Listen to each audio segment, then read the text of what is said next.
Podcasting from the Civic Cypher Studios, welcome to the QR Code, where we share perspective, seek understanding, and shape outcomes. The man you are about to hear from is a man that has remained exceptionally measured throughout the entire Diddy trial. He's the Q in the QR Code. He goes by the name of Q Ward.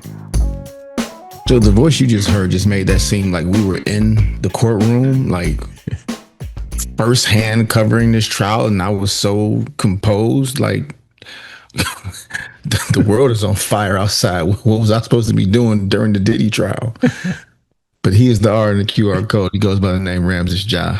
Yes, indeed. And we got some breaking news coverage for you here. I will share the latest from NBC. The U.S. District Court Judge Aaron Subramanian sentenced Sean Combs to 50 months behind bars. Prosecutors had sought an 11-year, 3-month prison term for his Mann Act conviction, while the defense was aiming for a 14-month sentence, which would have amounted to time served. Combs, 55, was taken into custody September of last year, so he'll have more than a year of credit toward his incarceration.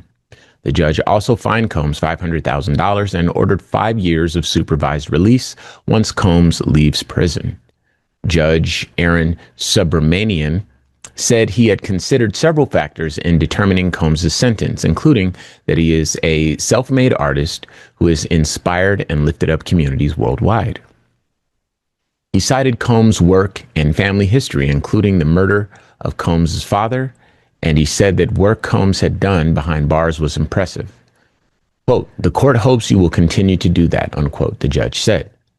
The judge added that he had to consider all of Combs' history. Quote, "You abuse the power and control with women you profess to love. You abuse them physically, emotionally, and psychologically," the judge said. During his remarks, Combs said he does not take his conviction lightly and said he wants the judge to, quote, "make an example of what a person can do with a second chance." Quote, "I take full accountability and responsibility. The prosecution wants you to make an example of me. I want you to make an example of what a person can do if they get another chance. And if you give me another chance, I will not let you down," unquote, Combs said.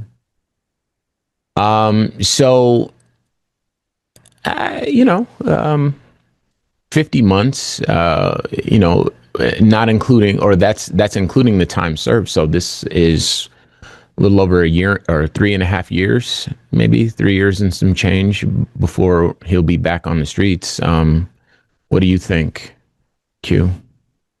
So about 3 years and 2 months. If it's a 50-month sentence and 12 of that is already gone, then okay, yeah. That works. My math was a little off. I don't know, man. We're in a time where rich, powerful men aren't held accountable for anything anymore. Mm-hmm.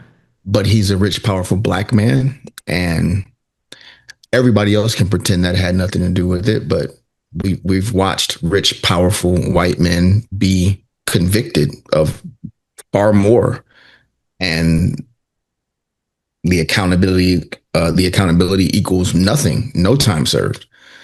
In this case, I was expecting time served to be the sentence. So shocked that he got a little more than that. Listening to the judge's reasoning was interesting, though, that he considered, good works that he did behind bars, which I'm wondering how much are you able to do behind bars that would influence in what sounded like a positive way, the way that you were sentenced. And then the judge also said that he considered, like, if you're going to consider the good work, quote unquote, that he did behind bars, then you and I were having conversations about him being kind of on trial for things that he wasn't on trial for, right? Like evidence brought in that had nothing to do with the charges, but that painted him in a certain light. If you're going to consider the good work that he did, I'm guessing you had to consider those videos and things that we saw as well. So it's hard to say, man. Like, maybe there is some sincere self-accountability here. Maybe he's actually sorry. Maybe he plans to be reformed and wants to do some good things. I guess time will only tell. We have a lot of data that shows, when harsh crimes are met with lenient punishment, it doesn't typically lead to a person changing their stripes. But hopefully everybody's wrong this time. Hopefully this is a case where somebody gets a second chance and they do the right thing. Mm. Who knows? Um, yeah, I I think that this is probably,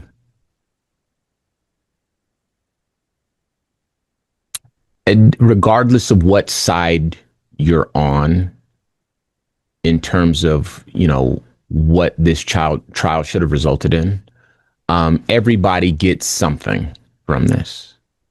Um, and something, as we say on this show often, far too often, something is not nothing. So the victims that really wanted accountability, um, perhaps on some level, they knew that they were up against powerful uh, opposition. And they knew perhaps that it was likely that Diddy would walk away with zero consequences for the years worth of abuse that he subjected these people to.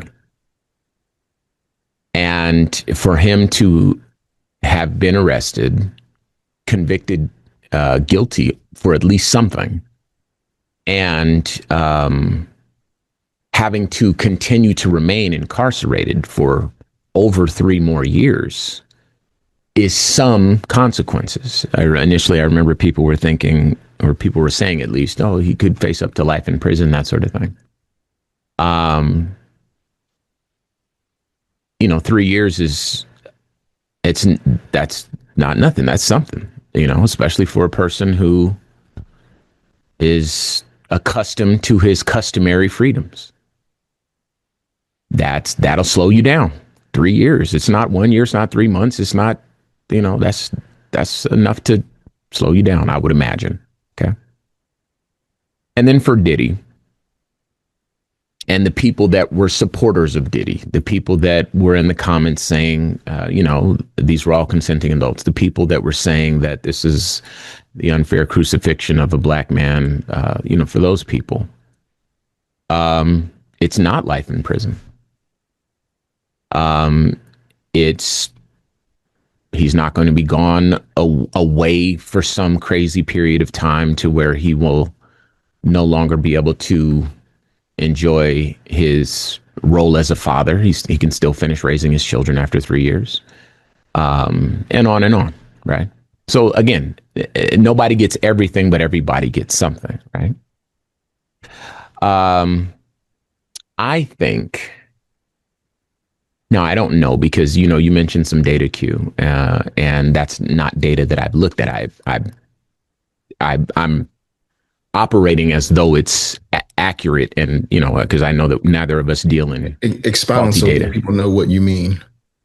So you mentioned that lighter sentences lighter sentences have a tendency to result in perhaps like recidivism or something like that. Effectually, that's what you were communicating. I wasn't citing any data. I just know when you do something harsh, like if my child does something really bad, okay, just in general, consequence, they tend to do something really bad again. So this is not okay. Understood. That wasn't a data-driven statement. That was just watching life happen.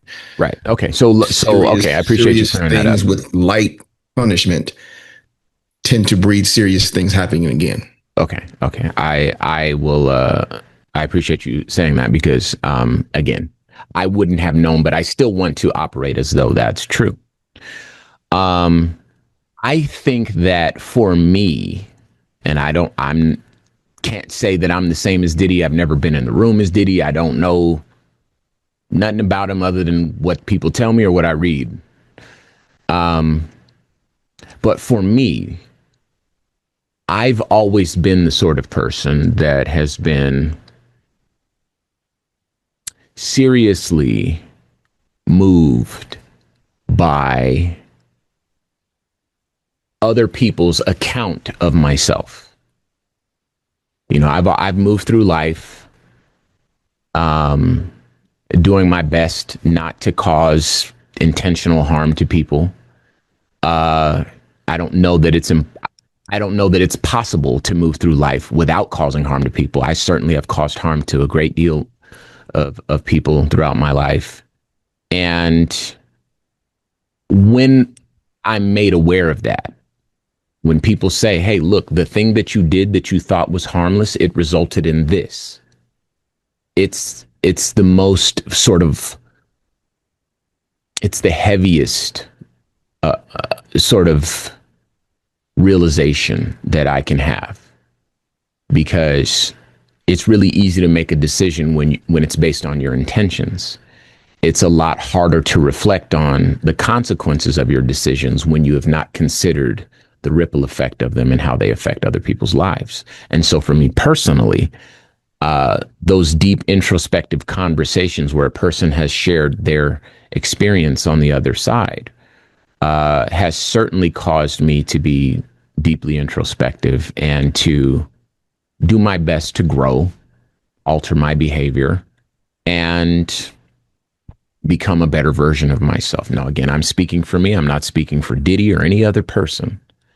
But the thing that you mentioned, Q, what could he have done in prison with his free time?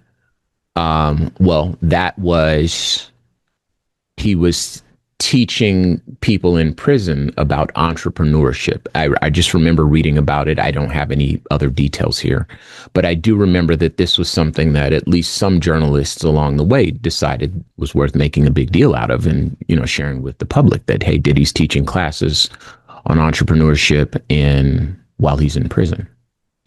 Prior to that, Diddy was, I don't know how much of a corner he was rounding, but I do know that prior to that video coming out, which the video, to be fair, was from an earlier stage in their life, it didn't get released until later.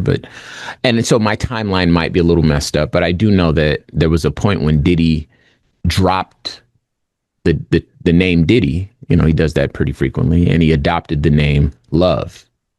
And he was doing his best, I suppose, to try to put positivity out into the world. And this was before any charges had been filed or anything like that. So, it's little things like that that give me a little bit of hope, I suppose, that maybe he was on a path at the time when all of this came together to where he might be at the point that I think that I'm at, where hearing some other person's accounting of your behavior might resonate. And he might actually use these 3 years to shed some of the old characteristics and personality traits and behaviors that he now knows have hurt people, many people, over a long period of time. And, if his mentorship program or whatever this is that he's doing in prison is any indication, perhaps he's using this moment to also try to put more positivity into the universe, perhaps to offset or to bring his balance to zero in terms of his overall impact on, the experiential universe in total. And so, who's to say? I know that we're not going to hear too much about him for another few years until, he's getting ready to come out. And I know that when he comes out, people are going to party and all this stuff's going to be in the rear view. But I hope that while, again, everyone that is going to walk away from this won't walk away with everything that they wanted, perhaps everybody can walk away with at least something. I know this isn't fun for anybody, and nor was the abuse that, he was subjecting people to fun. But the worst version of this story is when people get nothing. And I don't know that that's what we're seeing here. So my thoughts. Yeah, I'm on the same page as you. As it feels like everyone got something from this and no one gets to walk away feeling like, no justice was served, or like, as you put it, they got nothing. But your benefit of the doubt game is strong, that he's like you in a way that someone made him know that he caused harm and he went into full like I just want to hug you sometimes, man. Like I've never seen anything like it. Like Yeah. the idea that the first time he learned or heard that he'd harmed someone was now. So now that he's been made aware, he's, oh, hey, you got it. Take that, take that, take that. That's right. Can't stop and won't stop, I guess. Uh-uh. Yeah, man. I hope so. I hope so. I Yeah. can't even really give you much more on that one. That's your benefit of the game. Your benefit of the doubt game is strong, bro. God bless you. Yeah.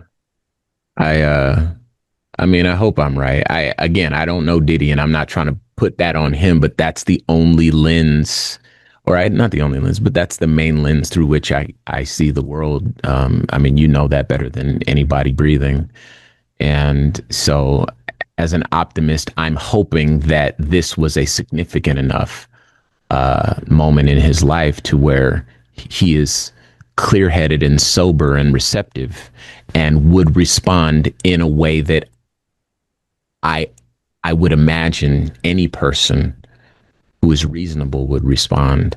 And the only way I can identify or articulate a reasonable person is based on the assumption that I'm a reasonable person and what I would do. Um, I realize again the barrier to people recognizing the severity of the moment is very different for different people. Some people it takes just a casual conversation like me because I don't want to hurt anybody. I never do. For some people, it might take a full trial after several years of perhaps yes men whispering in his ears, like, "Hey, man, you probably need to back off the throttle a bit," or maybe a couple of close brushes with the law here and there. But again, your money and your fame can get you out of tight situations. But this moment feels like maybe it might just be that for him, and I hope that it is because I can't sentence him to extra time. I can't give the victims any, this is decided. And so I hope that when he gets out, he will have used the time. And when he gets out, he won't be going after the victims. And, when he gets out, the victims will feel, I doubt they'll ever feel that this was fair, but I don't know what that $500,000 is going to. In terms of fines, maybe that it doesn't feel like it's any form of restitution, but who knows, man? But I hope everybody is at least okay.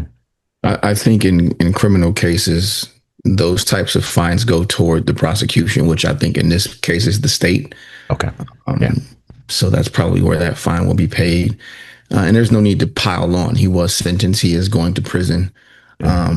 But just like I don't want to pile on, I also don't want to make too Too light light or of it. Yeah. I give know too what you much mean. in the way of benevolence, right? Like I don't. We cannot see it through the lens where this punishment will change him forever in either direction. So again, I never want our voice to sound like the apologist for someone. No, just I hope, hoping it's like you okay. hope, that the best outcomes for everyone come of this. Yeah. Yeah. You assigned a lot of your point of view to him. Again, with a great amount of benefit of the doubt being extended, because neither of us know him well enough, I think, to do that. I also think there's enough evidence to show that you and him don't really have the same response to having caused harm to people, because unfortunately, we have seen what his harm looks like. Yeah. His is different. Nothing about that looked like I'm sorry. So again, if I keep seeming to step in front of that, No, I need it. I need you to trying to do it. push against you, I'm just trying to, No, I appreciate it. let's be sober minded here. No, you're right because you're absolutely right. I have a tendency to, and our listeners know this. I have a tendency to see the world maybe a little bit better than it actually is, and I hope that it ends up being that. And lately, I've been very disappointed that it isn't. But I don't. I don't. I think that just speaking more broadly, if I don't hope for a better tomorrow, it's harder to enjoy waking up tomorrow. You know what I mean?